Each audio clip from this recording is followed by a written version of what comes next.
well, how do you feel when you are with those people? And she said to me, like, I really can't be me. How do we help our kids understand what a good friend is, especially when they may be spending time with people who don't treat them all that well? One of the favorite questions that I ask is, what 3 words come to mind when you define what friendship is for yourself? You usually say things like loyal, trustworthy, kind. Some come up with funny or fun.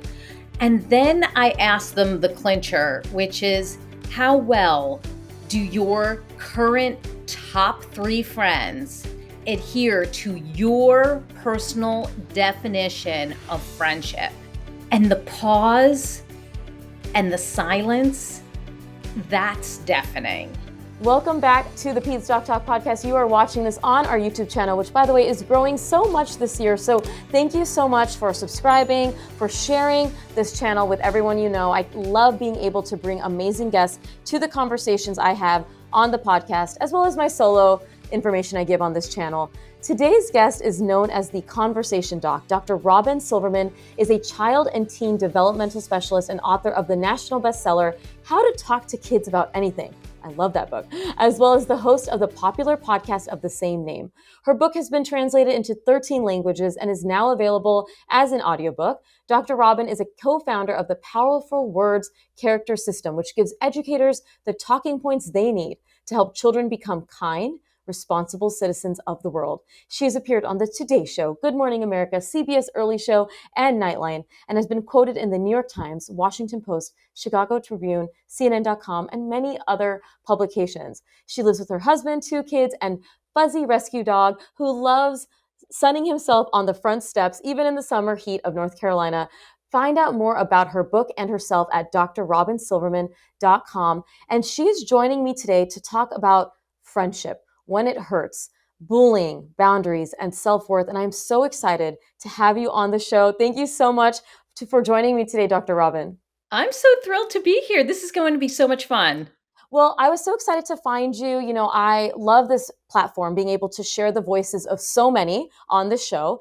And this has been a topic that I haven't talked about yet, which was bullying, boundaries, friendships. And, you know, a lot of my conversations tend to be around younger children. And I'm really to reach out more in this podcast to parents who need it, right? The parents who are parenting those older children, dealing with their beloved little baby kid who's now exploring the world and having to deal with the hurt of friendship. So introduce yourself for people who may not be familiar with your work, and what kind of prompted you to write the book that you did.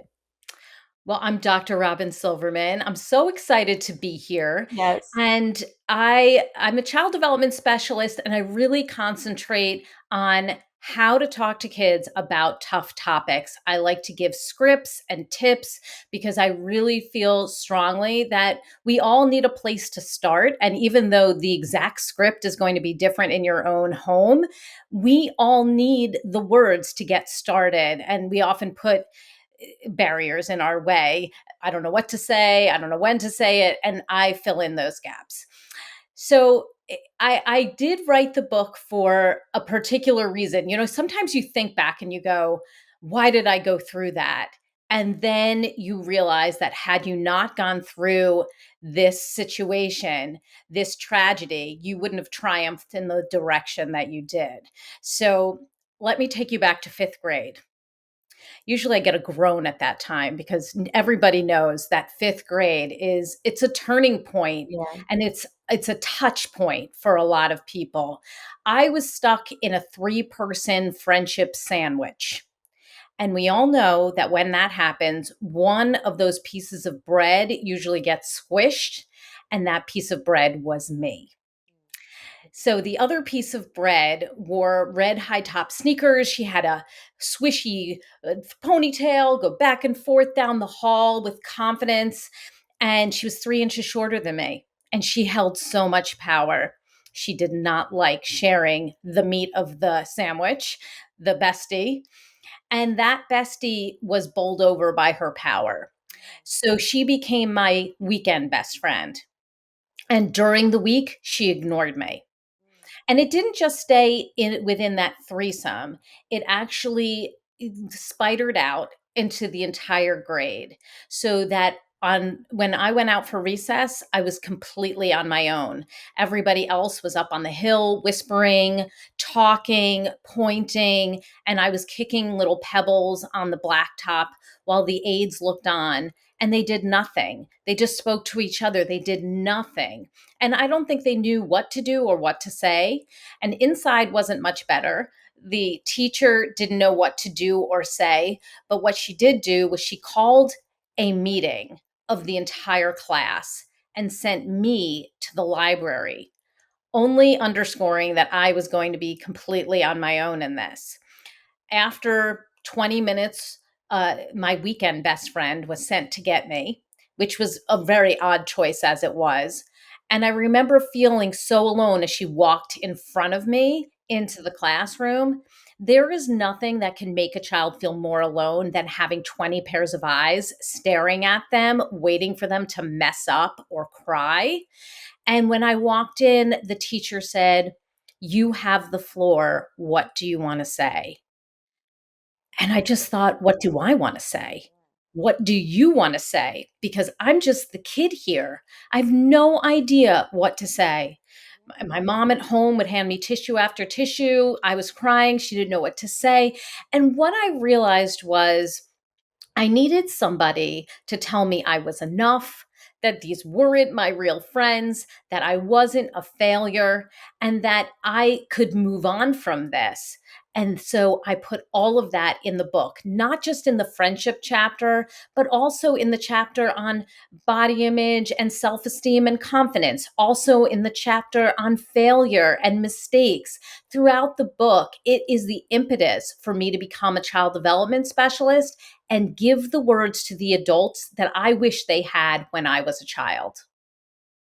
I love an origin story. I talk about that all the time whenever I ask how people got inspired to do the work that they do. It's so nice to be able to have that experience and use it for good, right? Obviously, I'm not happy that you had that experience, but I think Right. all of us have similar stories. I was in that same situation in seventh grade, being in a three-person friendship, and Mhm. how hard that can be, and being the ostracized one and feeling lonely. And Mhm. I appreciate for you for doing this and writing this book and getting this out there. And you already kind of talked about my first question is, you know, you just wanted someone to be there for you and tell you what it is and tell you how normal this is and what is your value and how you have that self-worth. So, my first question is, how do we help our kids understand what a good friend is, especially when they may be spending time with people who don't treat them all that well? And then I have a follow-up question to that after you're done with that one. Well, I'll say, Dr. Mona, that one of the favorite questions that I ask when I am in front of an audience talking about this very topic is, what three words come to mind when you define what friendship is for yourself? And usually they'll come up with things. I have these young kids, and even when I'm talking to parents, call things out. Usually say things like loyal, trustworthy, kind. Some come up with funny or fun. And then I ask them the clincher, which is, how well do your current top three friends adhere to your personal definition of friendship? And the pause and the silence, that's deafening. It is truly felt. You know that it penetrates, because what we want the kids to be doing at that moment is to say, well, this person is fun and they can be kind sometimes, but they're definitely not loyal. Or Mm, they go yeah. through it in their heads and they realize that by their own definition, that person is not a good friend. We can do this when things are going well, and we can do this when things are not going well, because we need kids to realize what is going to work for them and what their values are. If they're not adhering to their definition of what friendship is, that's going to speak to them more than you saying, this is not a good friend, because their own definition speaks loudly, and it is powerful. I had one girl come up to me at the end of a presentation. I never will forget her with her short brown hair. And she says to me, how do you know if somebody really is a good friend or not a good friend? And I could have given her my opinion. And so I asked her, well, how do you feel when you are with those people? And she said to me, like, I really can't be me. That's that's something that she can take with her, and as unhappy that that might make her in the moment, in the long run, she has something to weigh out her friends against, her own personal definition and value. And that was my follow-up question, and I'm happy you actually you answered the first part. And the follow-up is, then we know as adults we have learned to know what a good friend is. Obviously, we have the development, the age, but we know, you ask those same children, right? You know what a good friend is. You are looking for that loyalty, or you're looking for that humor, and yet they find themselves in these situations where most of their friends are not like that. Is that due to just child development of just wanting to fit in with somebody, or why is it that they're not able to look at that three definitions of what they want in a good friend and actually stick to that? I think part of it is we have kids base their friendships on proximity for a really Yes. long time. They are becoming friends with people at school in their classroom because those are the people who are closest physically, from their neighborhood because they're the closest physically.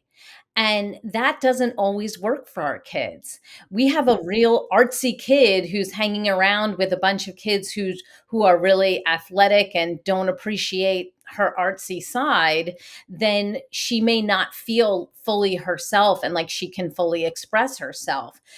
As we get older, we start to seek out areas where we can be our full expression of ourselves.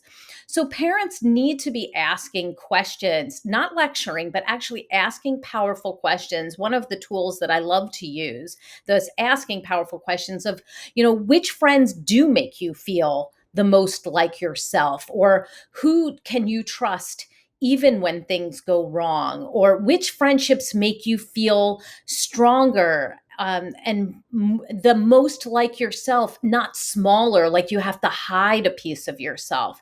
These kinds of questions are based in curiosity rather than in judgment, rather than trying to push them into your definition of friendship. So it can help them to seek things out. And if they come to you and they say, I don't know any of those people who fit my definition, it's time to do what I call diversifying your friendship circles. And it may mean driving a little further to the community theater in the other town, or joining the soccer team that's part of your county and start instead of part of your town, or city. You're going a little further out, or you're doing something like, uh, you're helping a certain segment of society, like, oh, now I'm going to be doing charity work in this area so I can meet some new people who have that kind of empathy part to you. You're a really empathetic person. And I think you're around a lot of people who haven't developed that part of themselves. Let's do something that builds on that strength of empathy, but also helps you to meet other people more like you. I love this because my son is, in pre-K, but he's starting to, he's 5 years old. So there's now that developmental desire to make more friends and be desired and wanting to make that connection. And we had talked about that. My husband and I said, I'm like, his only interaction right now is with kids in his school. And the teacher had said that he only plays with maybe one or two kids. And I'm like, that's fine. As long as he Yeah, has that's his two friends, he doesn't need to be the popular kid that plays with everyone. And then I also fun. told my husband that same thing. I'm like, as he gets older, remember that we can put him into other activities that align with his energy level. My son is a very energetic child, so maybe it's going to be some sport, maybe it's going to be karate, where he can connect with people, like you said, that artsy vibe. Maybe your child just needs that like-minded person that has the same interest and same sort of vibe as they do, similar to what we do as grown adults. And I love that you related to that. And Exactly. how can then we have our children, we want them to see themselves, especially for their identity. How can the way our children see themselves put them in a position to be picked on or belittled by others? And how do we help them build that stronger sense of self that doesn't absorb those messages that very well may happen? Well, identity really is, just as you said, like it's that answer to the question of who am I? And the way that we answer that question really helps us to define how we show up in the world. Identity, as James Clear says, can either hold you back or it can build you up. And I was really a victim to this too. If you go back to that fifth grade year, what was I saying in my head to myself? Those I am statements are super important. I am stupid. I am not good enough. Nobody likes me. You start to build on this. And it creates what I call a feedback loop where you say something to yourself or even out loud, your ears do hear that. Your brain keeps saying over and over again these same things. And sometimes we will really take it in. How it comes out may be in our words, but also in our mannerisms, in our behaviors. You know that when somebody walks into the room and they don't feel good enough, you can see it on their Yeah. face and you can see it in their shoulder slump. You can see it in the way that they interact or put their eyes up, down. What are they looking at? If you walk into the room in that way, you're sending out a signal that says, I'm not good enough. I don't feel like I'm enough to be in this room with these people. People pick up on those things and sometimes will exploit it, right? So it comes out, people will hear it or sense it, they will act on it. And their way of acting on it actually sends the message back to us even stronger. Oh, they see it. I'm not good enough. They're putting me down. They're saying things to me. They're not including me. It reinforces what we've been saying to ourselves and it just keeps getting stronger, that feedback loop.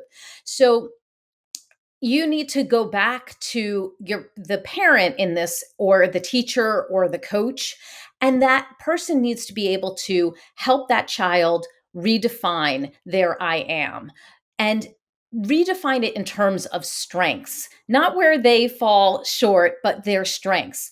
What is it? You are thoughtful, you are creative, you care deeply, but also with evidence. So when you came over to me and put your arm around me and says, it looks like you had a really bad day, Dad, that really showed that you have such great empathy. You're so kind and you're so caring. I really appreciate how kind and caring you are. You can also give that evidence and have it do what I call an overhear, where somebody else is hearing it and or that you're saying it to grandma on the phone and you say, oh, he's such a thoughtful person. He came over to me, put his arm around me, and I really just think what an empathetic person.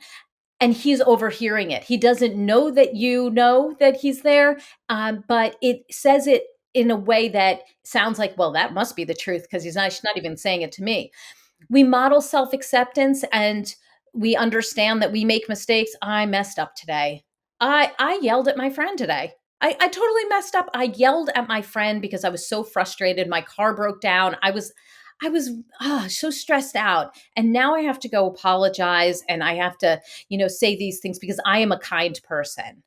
And what came out, that doesn't define who I am. I know I'm a kind person. We help them practice the confidence. Let's walk into the room where in a way that makes people know that we're supposed to be here, that we're worth something. I call it USA. Look up, look smart, look alive. Yeah. You want to look like you know where you're going and why you're there, and then reinforce that everybody is deserving of respect and kindness. You are too. Nobody is better than you. You are not better than anybody else, and you have gifts. The way you walk into the room and you own those gifts, but also look for the gifts in others, that's what makes you who you are. Very empowering. I mean, I feel the same way, obviously focusing on the younger children. And then, like I said, having these conversations as they get older doesn't stop, right? I mean, every human No. being needs to be reminded of their self-worth. I mean, as adults too, we know that, right? Like, Mhm. and how beautiful it is for a child to overhear their grown up talking so positively around them. I think a Yes. lot of my listeners do that, but I think sometimes people can forget and tend to talk about like, oh, so difficult or like always whining, but every human just wants to be spoken about in a positive light and Yeah. how important it is for that developing child as they're getting their self-worth. So now when your child comes to you and they're telling you that they're being bullied, maybe it's by someone they considered a friend. Mhm. like maybe it's by that person that they thought they could trust or that they held to a higher standard. What is the best response here, and what shouldn't we do in that moment? Oh, goodness. This one is so hard. And I have to tell you, I was in that position because my daughter did come to me in 5th grade. 5th grade, the very grade Yes, I had my yes, you're like, problem. I triggered. mean, I was like, "I am being tested right now." Like, there Yeah. is no way that I'm not being tested because you just want you it gets into your soul. You know, what not to do? It's not, "I'm calling the school right now. I'm going to that person's house, and I'm gonna give that kid a piece of my mind." You want to so bad, especially when it's coming from such a visceral, sensitive place where you know what you went through. And hey, I am not going to allow my child to go through that. First, we need to breathe and get some air into the body so that we can think more clearly, because when we listen to stuff like that, we hold our breath, and that doesn't do any good things. We think that sends the message that we are in an emergency. Breathe in and out, telling your body this is not an emergency and we are going to be able to handle this situation. And then, as far as what we do say, I think we start with appreciation and acknowledgement. Appreciation that your child came to you and said these words. Thank you for coming to me. That took a lot of bravery. Understand, in this moment, you are not just holding a piece of news, you are holding the hurt, you are holding the confidence of your child right there in your hands and in your heart. So ask them, um, do you want me to just listen? Do you want me to give advice? Do you want me to give you a hug? Just be present here, because we typically go right into problem solving mode. This is what you need to say. This is what you need to do. Or drop that friend. How dare she do blah blah blah? How dare he do that? And so, how do you want me to be to best serve you in this situation? Because maybe they just needed a hug and they wanted no advice. When we wind up going in the wrong direction here, it can make it so that child does not want to come to you and deal with this again, especially if we jump into, I'm going to go call the teacher, I'm going to go call that parent, because it can come with embarrassment and worry that you're going to make things worse. So we're listening, and then people are probably thinking, well, we need to solve this problem. Okay, I get that. Of course, we want to solve the problem, but do it together. So I'm hearing what you're saying. Tell me more. What do you feel when you're with them? Is there anybody at your school that you feel like you do have a good relationship with, that you do like to talk to, even if they're only in one of your classes? Do you have a teacher at the school who has listened to you, that knows what's going on? And you're urging them on to talk. You're talking less, they're talking more. Once you get to the end of that and you say, I know that you want to do something about this, you don't want this to keep going, I am here for you. We can do this together, or we can talk it out on how do you want to proceed by yourself.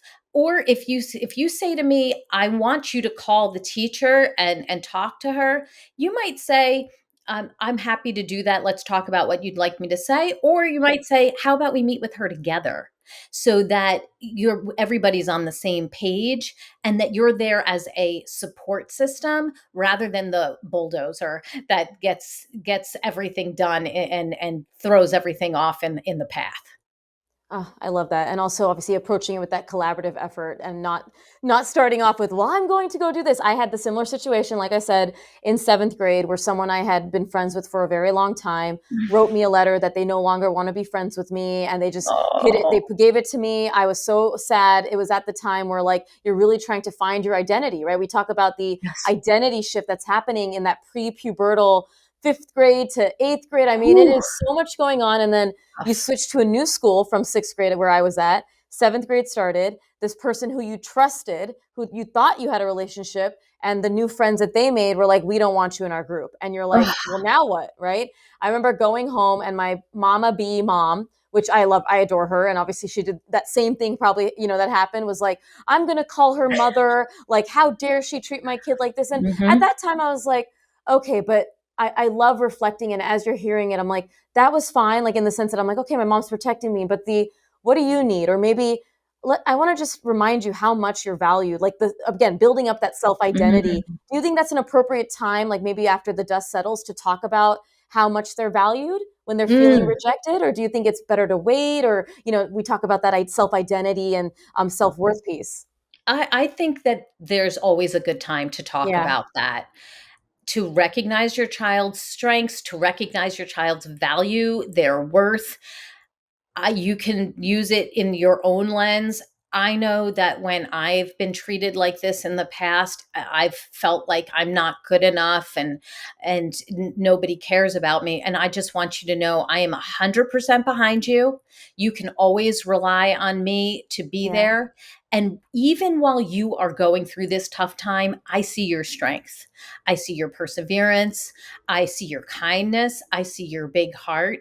And that will never end. And I also want you to realize that while you're going through this at school, you still have such and such friend from camp, from down the street, who knows nothing about what's going on right now because they're in a completely different school or a completely different state.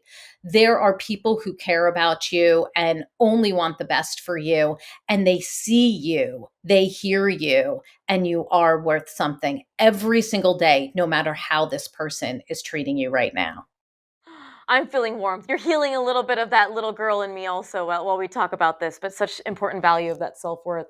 And, Thank you. I do know that there are children who sometimes feel continually left out or rejected, right? They're walking that line between, and you're wanting to walk that line between helping them grow socially. And Yep. maybe they're trying to make them friends, and no one wants to be their friend, but they want to have that connection with people. So how do we walk that line of helping them grow socially, but also not making them feel like they're the problem, because they may look at, well, I'm the issue because nobody wants to be friends with me. So how can we navigate that? It's such a hard situation because it breaks your heart. Yes. And you see this happening and you just want to shake people and say, "This is a good kid. Like, please be friends with my kid. He's not fancy, or, he's not tall, but he's perfect exactly as he is." You can still support your child even when they're feeling a little broken. And when you're feeling a little broken, first, again, you start with that recognition. I'm so sorry this is happening to you. I imagine this feels really lonely. And that you refrain from starting in with, "This is because you're too bossy. This is because, you're the rule police." In my book, I have a full 2 pages on friendship breakers, friendship makers, and friendship breakers. And there's a lot, and kids sometimes don't even know that they're doing them. So to start, rolling out this laundry list of, "I told you that if you constantly boss people around, nobody's going to want to be friends with you and you're going to have no friends." That's not the time to go through that particular point. There are times when we do need to help our children with those social skills, but in that moment when they're telling you, "I'm feeling so alone, I crying to you," that's not that moment. And if you put yourself in that situation, you messed up at work, you don't want people to run a laundry list of how distracted you always are, or how you are prioritizing the wrong thing. That stinks. Okay. So go through a touch point. When you're with these people, how do you feel? And allow them to be doing more of the talking so that you understand the full situation. Is there anybody that you would really like to spend time with? Is there anybody doing things in the classroom that you're curious about? Maybe you haven't done them before.